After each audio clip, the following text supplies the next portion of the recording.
Hi guys, welcome to DP Review. Big Boss Season 8 4th episode review చెప్పడానికి అయితే వచ్చాను. నిన్న ఎపిసోడ్ నామినేషన్ సగం వచ్చాయి, ఈరోజు రిమైనింగ్ సగం అయితే వచ్చాయి. ఎందుకు ఇలా పెట్టారు అంటే తెలిసిందే కదా, వాళ్ళ దగ్గర నెట్కి డబ్బులు లేవంట. సో లైవ్ అయితే తీసేశారు. మీరేమి ఇబ్బంది పడకండి, మనకి ఇలా ఎపిసోడ్స్ రిలీజ్ చేస్తేనే స్టఫ్ అనేది ఎగ్జాక్ట్గా వస్తుంది. ఆదిత్య ఓం నామినేషన్ మళ్ళీ రీస్టార్ట్ చేశారు. రీస్టార్ట్ చేసేటప్పటికి పృథ్వీని అండ్ భాషా గారిని నామినేట్ చేశారు. పృథ్వీ గారిని ఎందుకు నామినేట్ చేశారంటే కిచెన్లో సరిగా వర్క్ చూసుకోవట్లేదు అండ్ కొన్ని వర్డ్స్ అనేది లేడీస్ మీద యూజ్ చేయడం కరెక్ట్ కాదు అని ఆయన ఇప్పుడు హౌస్లో అందులో ఇద్దరు పెద్దవాళ్ళు ఉన్నారు, భాషా గారు అండ్ ఓం ఆదిత్య ఓం గారు. ఏజ్లో కొంచెం పెద్ద అండ్ కూడా ఆయన బాగా డిఫైన్డ్ కూడా ఆయన యాక్సెప్ట్ చేశాడు. అలాగే భాషా గారిని కూడా బిగ్ బాస్ రూల్స్ని సరిగా పట్టించుకోవట్లేదు, కొన్ని విషయాల్లో లేజీగా కనిపిస్తున్నావు, పడుకుని పోతున్నావు, ఇది బాగాలేదు అనే ఉద్దేశంతో అయితే భాషా గారిని నామినేట్ చేశారు. సో వీళ్ళిద్దరిలో బాగున్నాయి, కొంచెం కమ్యూనికేషన్ బాగానే ఉంది. వాళ్ళిద్దరు అన్ని విషయాల్లోనూ కూడా వాళ్ళిద్దరూ ఇండివిజువల్గా ఉండడంలో కూడా ఏదైనా షేరింగ్ విషయంలో కూడా చాలా బాగానే ఉన్నారు అనిపించింది. దానికి డిఫైన్ కూడా చేసుకున్నారు. బిగ్ బాస్ రూల్స్ అంటే నాకున్న పరిస్థితుల ప్రభావంగా నా బాడీ సహకరించగా నేను పడుకుని పోతున్నాను, అలాగని చెప్పేసి నేను లేజీ పర్సన్ అయితే కాదు అని చెప్పేసి డిఫైన్ చేసుకోవడం జరిగింది. దీనికి యష్మి గారు ఏంచేమో లేచి కత్తి తీసుకొని భాషా గారిని గుచ్చి మరి రూల్స్ బ్రేక్ చేయడం కరెక్ట్ కాదు అనే ఉద్దేశం తోటి అయితే సేమ్ అదే పాయింట్ మీద ఆయన్ని యష్మి ఇక్కడ సేఫెస్ట్ గేమ్ ఏంటి అంటే ఇక్కడ ముగ్గురు పోటీ పడాలి కత్తి కోసం. మరి ముగ్గురు పోటీ పడట్లేదు. ఫస్ట్ 2 సార్లు నువ్వు వెళ్ళి రిమైనింగ్ వాటికి నేను వెళ్తాను అనేటట్టుగా మాట్లాడుకుంటున్నారు. సో నిఖిల్ వెళ్లకుండా యష్మి గారు వెళ్ళారు, భాషా గారిని గుచ్చారు. బిగ్ బాస్ రూల్స్ అనేవి సరిగా పాటించట్లేదు అనే ఉద్దేశంతో నేను ఈ పాయింట్ని ట్రిగ్గర్ చేస్తానని చెప్పేసి ఆయనకి ఓట్ అయితే వేశారు. తర్వాత నామినేషన్ అయిన తర్వాత చిన్న బ్రేక్ అయితే వచ్చింది. వీళ్ళు ఏంచమో బేబక్క నబీల్ దగ్గరికి వెళ్ళి నువ్వు ఫైర్ స్టార్ట్ చేయాలి, నువ్వు ఇంకా ఎంత నీ నుంచి ఎక్స్పెక్ట్ చేస్తున్న ఆడియన్స్కి ఎక్స్పెక్ట్ చేస్తున్న ఫైర్ అయితే రావట్లేదు, నువ్వు ఇంకా రీస్టార్ట్ చేయి అని చెప్పారు. ఇదే టైంలో పృథ్వీ వెళ్ళి ఆమె కాళ్ళ మీద పడి మరి తన ఈగోని చంపుకొని కాళ్ళ మీద పడి మరి వెళ్ళి సారీ చెప్పాడు. కదా కొన్ని వర్డ్స్ యూజ్ చేశాడు, దానివలన ఆవిడ కొంచెం హర్ట్ అయ్యింది.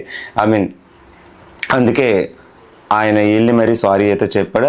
అయితే సీత ప్రేరణ మీద అండ్ బేబక్క మీద నామినేషన్ చేసింది. బేబక్క అనేసరికి ఎక్కడికి వెళ్ళినా సరే కిచెన్ టాపిక్ వస్తుంది, ఎందుకంటే అసలు టాపిక్ స్టార్ట్ అయ్యింది సీత దగ్గర. సో సీత దగ్గర స్టార్ట్ అయినప్పుడు సీత బేబక్క మీద వేయకపోతే ఇంకెవరి మీద వేస్తుంది నేను ఎక్స్పెక్ట్ చేశా. బట్ అక్కడ ఆవిడైతే విష్ణుకి వేయాల్సింది నేను బేబక్క మీద వేస్తున్నాను, ఎందుకు అంటే విష్ణు నాకు విష్ణు ప్రేయర్ నాకు కొన్ని వర్డ్స్ యూజ్ చేసింది, అది నాకు నచ్చలేదు. కానీ ఈ విషయంలో బేబక్క మీదే ఎక్కువ ఇంపార్టెన్స్ ఇవ్వాల్సి వస్తుందని బేబక్కని అయితే కూర్చుంది. బట్ ప్రేరణ మీద అథారిటీ సుపీరియారిటీ కొన్ని అజమాయిషి కొన్ని విషయాల్లో ఇన్వాల్వ్ అవడం నాకు అది సరిగా నచ్చలేదు. సో ఇది కరెక్ట్ కాదు అని చెప్పేసి అని అన్నారు. సో దానికి వాళ్ళిద్దరు డిఫైన్ చేసుకున్నారు. బేబక్క కూడా డిఫైన్ చేసుకుంది. మిస్టేక్ అంటే నైని పావని నైని సీత అండ్ బేబక్క వీళ్ళందరూ కిచెన్ డిపార్ట్మెంట్. సో అక్కడ ఆ మిస్టేక్స్ ఎలా కనిపించాయి ఏంటి అనేది తెలుసు. సీతకి అక్కడ ఆమ్లెట్ టాపిక్ ఎందుకు వచ్చిందంటే అక్కడ వాళ్ళందరూ వెజ్ తిన్నారు, ఆవిడేంచో నాన్ వెజ్ యాక్సెప్ట్ చేసింది. సో ఎగ్ ఒక రకంగా చెప్పాలంటే నాన్ వెజ్ అని కొంతమంది అంటారు, కొంతమంది వెజ్ అని అంటారు. ఎట్టి పరిస్థితుల్లో అది చికెన్ కాబట్టి చికెన్ నుండి వచ్చింది కాబట్టి అది ఆల్మోస్ట్ నాన్ వెజ్. ఎగ్ని అలా అన్నిట్లో ఇండివిజువల్గా ఉడకబెట్టుకోవడం కానీ అందరూ తింటున్న సమయంలో మళ్ళీ సెపరేట్గా కాదు, దీనికి ఒక రూల్ ఉండాలని చెప్పి బేబక్క ఒక రూల్ని అయితే పాస్ చేసింది. అది కూడా అందరికీ చెప్పలేదండి. నేను ఆల్రెడీ మనం టాపిక్ డిస్కస్ చేసుకున్నాం, ఇక్కడ కూడా అదే టాపిక్ మీద అయితే చెప్పింది. నైని కూడా దానికి ఓకే యాక్సెప్ట్ చేసింది, ఎందుకంటే బేబక్క విషయంలో కొన్ని వితౌట్ ఇన్ఫర్మేషన్ చెప్పడం కరెక్ట్ కాదు అనే ఉద్దేశంతో చెప్పేసింది. ఈ విషయంలో నైని బేబక్ని అయితే ఓట్ చేసి పొడి చేసింది. అంటే విష్ణుప్రియ గారు నామినేషన్ అయితే స్టార్ట్ చేశారు. విష్ణుప్రియ గారు నామినేషన్ స్టార్ట్ చేసినప్పుడు భాషా గారి మీద అండ్ సోనియా గారి మీద అయితే నామినేషన్ చేశారు. ఫస్ట్ భాషా గారి టాపిక్ అయితే వద్దాం. భాషా గారు అయితే ఏ విషయంలోని కూడా ఏ వర్కుల్లోని కూడా ఆయన ఇన్వాల్వ్ అవ్వట్లేదు. ఆయనకి ఇచ్చిన వాష్రూమ్ సెక్షన్ కానీ లేదంటే కిచెన్ సెక్షన్లో కానీ వాలంటీరీగా ఆయన ఎందులో కూడా ఇన్వాల్వ్ అవ్వట్లేదు. కొన్ని చోట్ల ఆయన పడుకుని పోవడం కానీ కొంచెం అన్కంఫర్టబుల్గా ఆయన అతను వర్క్ని నెగ్లెక్ట్ చేస్తున్నాడని చెప్పడం కరెక్ట్ దీనికి. సో ఆ ఉద్దేశంతో అయితే ఆమె ఓటేసింది. దానికి ఆయన పద్ధతిలో ఆయన డిఫైన్ చేసుకోలేకపోయాడు. కరెక్ట్గా చెప్పాలంటే డిఫైన్ చేసుకోలేకపోయాడు. ఇప్పుడు సోనియా విషయం దగ్గరికి అయితే వద్దాం. సోనియా విషయం దగ్గరికి వస్తే ఆవిడ ఎవ్వరికి రెస్పెక్ట్ లేకుండా మాట్లాడటం ఈయనకి నచ్చలేదు, విష్ణు గారికి, విష్ణుప్రియ గారికి నచ్చలేదు. తరువాత బిగ్గెస్ట్ టెలివిజన్ ప్లాట్ఫామ్లో మీరు ఒక షోలో లైవ్ షోలో ఉండేటప్పుడు అటువంటి వర్డ్స్ వాడడం కరెక్ట్ కాదు. సో సోనియా మీద ఆవిడ తీసుకున్న డెసిషన్ కరెక్టే. అంటే విష్ణు గారు ఆవిడ చెప్పారు ప్రతి దాంట్లోని నాదే అజమాయిషి, నాది గెలవాలి అనే ఉద్దేశంతో అయితే ఆవిడ నామినేట్ చేశారు. దానికి ఆవిడ కూడా మాట్లాడుతూ మధ్యలో నుంచేమో నిఖిల్ కూడా ఆగమని చెప్తే ఎవరికి ఇంకా రెస్పెక్ట్ ఇవ్వట్లేదు. ఇంకా నామినేషన్ ప్రాసెస్లోనే యష్మి గారు కూడా మధ్యలో మాట్లాడుతుంటే మీరెవరు మాట్లాడడానికి, నా గేమ్ నేను చూసుకుంటా, మీరెవరు మాట్లాడడానికి అనే టైప్లో మాట్లాడింది. ఇంకా ఆవిడ పద్ధతి మార్చుకోదు. ఒక రకంగా చెప్పాలి అని అంటే మణికంఠ హైపర్ అవ్వడం కంటే సోనియా హైపర్ ఎక్కువ అవుతుంది. మణికంఠ ఒక రకంగా చెప్పాలి అంటే నిజంగా అతనికి ఫ్యామిలీ ఇష్యూస్ నిజంగా ఉన్నాయా, ఆ ఉండడం వల్ల అతను అలాగ అయ్యాడా అనేది నాకు ఎపిసోడ్ ఎండింగ్ వరకు నాకు తెలియలే. దీంట్లో ఆ ఎపిసోడ్ ఎండింగ్ ఎందుకు తెలిసింది అనేది మ్యాటర్ కూడా చెప్తాను. మణికంఠ విషయంలో ది బిగ్గెస్ట్ బ్లండరు ఈరోజు బయటపడింది. అస్తాం ఫ్యామిలీ మొత్తం మనం చూస్తుంది, మనం ఎలా ఆడుతున్నాం, మనతో పాటు ఎంతమంది ఉన్నారు, ప్రేక్షకులు ఎంతమంది వెయిట్ చేస్తున్నారు. ఒక ది బిగ్గెస్ట్ టెలివిజన్ ప్లాట్ఫామ్లోని ఇంతమంది ప్రేక్షకులు చూస్తున్నప్పుడు కెరీర్ని వదులుకొని వచ్చేసాము, వాల్యుబుల్ టైంని వదులుకొని వచ్చేసాము, ఫ్యామిలీ టైంని వదిలేసాము, ఇలాంటి మాట్లాడడం కరెక్ట్ కాదని నాకు అనిపించింది. దానికి మీరు ఏమంటారు కామెంట్లో అయితే పెట్టండి. అభయ్ ఇద్దరిని నామినేట్ చేశారు, బేబక్ని అండ్ మణికంఠని ఏ ఉద్దేశంతో నామినేట్ చేశారు అంటే మనం ఎమోషనల్ బ్యాగేజ్ని మనం బయట విడిచిపెట్టి రావాలి, దాన్ని క్యారీ ఫార్వర్డ్ చేయకూడదు.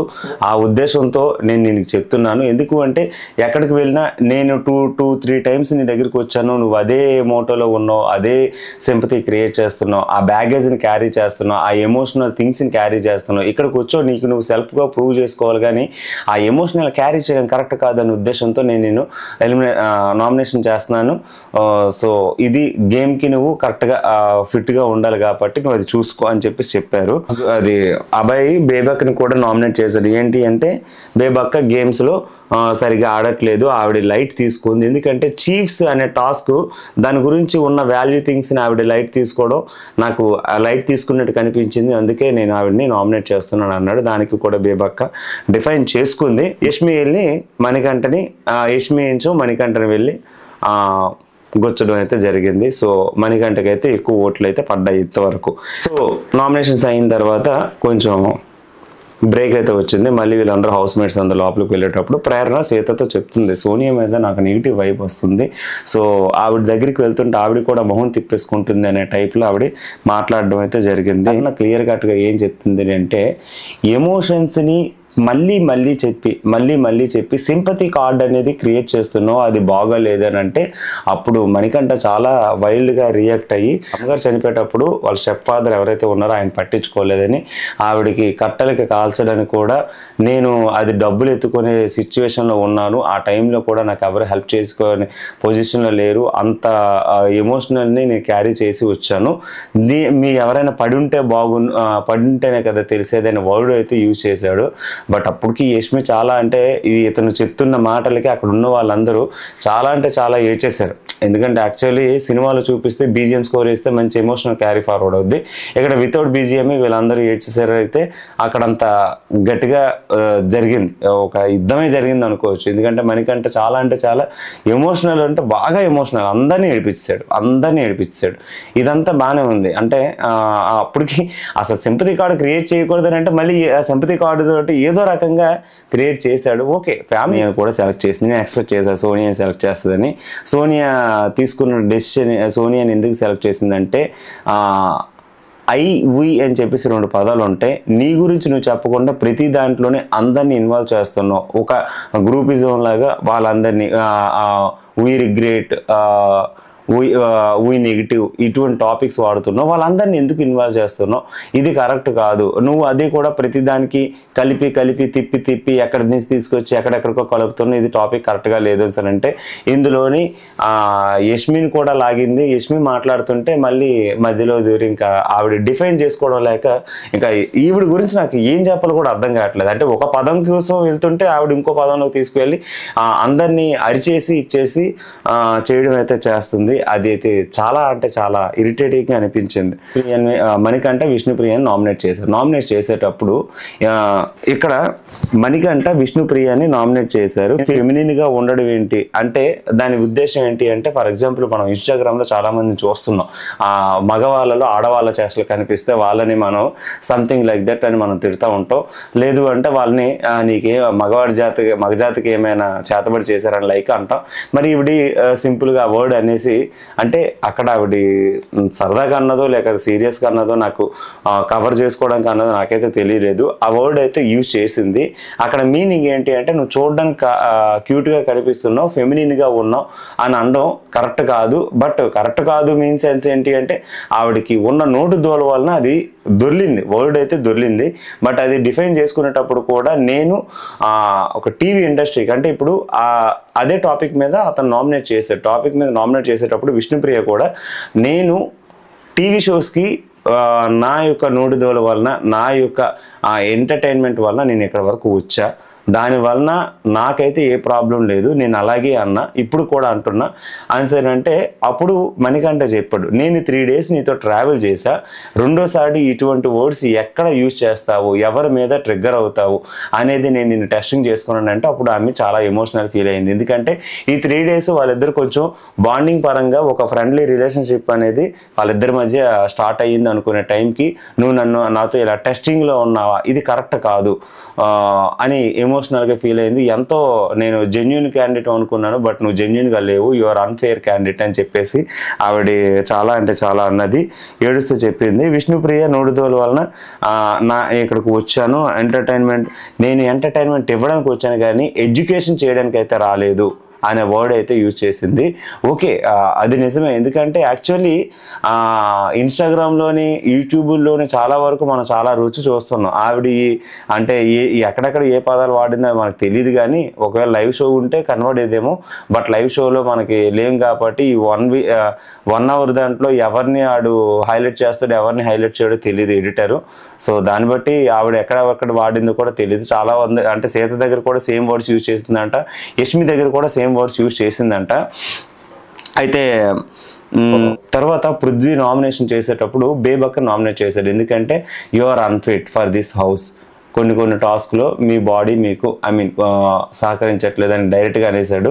సో అక్కడ బాడీ షేమింగ్ కాదు కానీ ఆవిడ ఏజ్కి అండ్ ఆవిడ ఉన్న పర్సనాలిటీకి ఆ గేమ్ షోలో ఉన్న టాస్క్లకి ఆవిడ పర్ఫెక్ట్గా ఉండలేరు అని డైరెక్ట్గా చెప్పారు. ఎందుకంటే బిగ్ బాస్ ఇచ్చే చాలా వరకు టాస్క్లు చాలా హార్డ్గా ఉంటాయి కాబట్టి.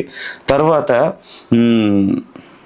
మణికంఠను కూడా నామినేట్ చేశారు. ఎందుకు అంటే విష్ణుప్రియ అక్కడ మణికంఠని చెప్పేటప్పుడు అక్కడ పృథ్వీ ఉండేటప్పుడు ఆవిడ అన్న ఫెమినిన్గా అనేటప్పుడు నేను నవ్వాను కదా, నేను నవ్వడం వల్ల నువ్వు ఆ పదానికి ట్రిగ్గర్ అయ్యి ఆమె నామినేట్ చేసావు, దానివల్ల ఇక్కడ ఆవిడని 3 days అబ్జర్వ్ చేసావు అది అని చెప్పానంటే నేను దానివల్ల అవ్వలేదు, కాకపోతే ఆమె అనే పదం నాకు నచ్చలేదు అని మణికంఠ డిఫైన్ చేసుకున్నా సరే ఏదైనా సరే నువ్వు you are this type of character, you are unfit this house అని చెప్పేసి మనం డైరెక్ట్గా చెప్పేశాడు అనమాట.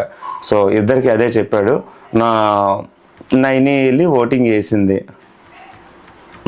ఇదంతా అయిపోయిందండి.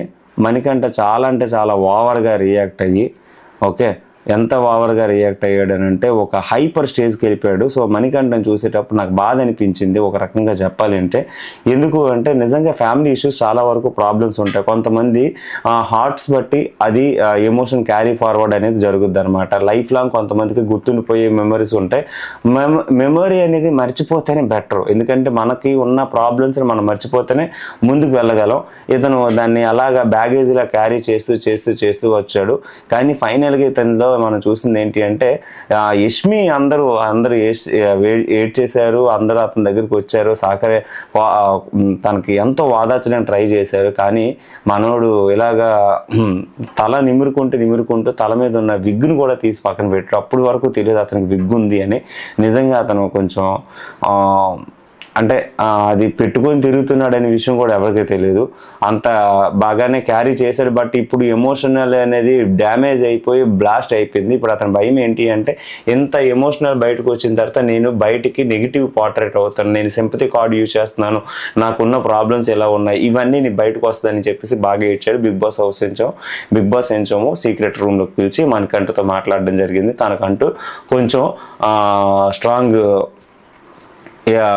స్ట్రాంగ్గా ఉండేటట్టు కొంచెం మోటివేషనల్ స్పీచ్ అయితే బిగ్ బాస్ ఇచ్చారు. సో రేపటికి ఏం జరుగుద్దో చూద్దాం. మీలో కూడా ఎవరైనా సరే మన ఛానల్ సబ్స్క్రైబ్ చేసుకోకపోతే ప్లీజ్ సబ్స్క్రైబ్ చేసుకోండి. ఇంకేమైనా నేను చెప్పాల్సిన పాయింట్స్ కానీ ఎవరి గురించి అయినా టాపిక్స్ ఏమైనా ఉంటే ప్లీజ్ నాకు ఏమైనా కామెంట్స్లో మీరు హెల్ప్ చేయండి. Thank you so much.